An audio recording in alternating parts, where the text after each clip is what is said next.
Hi, I'm Michael Hernandez. I'm the host of Rumble Book Club, the author of Before You Go, Life Advice for the Rising Generation. But more importantly than that, I'm a practicing Catholic. So today I'm going to be sharing 3 different ways that I make the most of this Lenten season of prayer, fasting, and almsgiving, using what I'm reading and just as importantly, what I'm not reading. So the first thing I do is I trim the fat, meaning I take all the books that might be helping me on a mental level but aren't really doing anything for me on a spiritual or theological level, and I just press pause for these 40 days of Lent, and that makes it a lot easier to concentrate on spiritual content in prayer. So before the Lenten season began, I was reading The Quest for Cosmic Justice by Thomas Sowell and Becoming a Supple Leper by Dr. Kelly Starrett. I'm just pressing pause for a few more weeks until that's over, because during this Lenten season, I really just want to focus on books that are spiritually edifying. So once that reading is pushed off the table, it opens up more time for me to enjoy spiritually enriching books. And I do that in a twofold way. The first way is through little booklets and pamphlets like this that I get through my parish.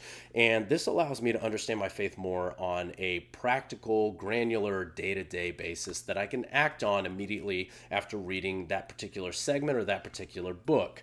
And the second way is through more general theological studies that dive deeper into my faith and what it means to be a Catholic and what it means to be a human being suffering in a state of sin. In this case, I'm reading St. Augustine's Confessions.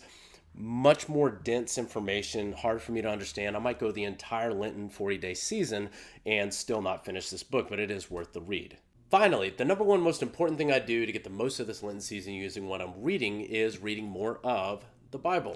Over the course of the year, I'm one of those people that struggles to actually make time to read the Bible, but it's during this Lenten season that I redouble my efforts to dive into God's Word and really see how He's trying to speak to me on that particular page. And the Bible is one of those miraculous works where you don't find it, it finds you. No matter what page you open to, at what stage you are in life, no matter what you're going through, God always finds a way to talk to you specifically. And I find that to be a beautiful thing about God's relationship to us through His Word. And there you have it, 3 tips to get the most out of your Lenten season using what you're reading. Trim the fat, start introducing more theological works, and read more of the good book.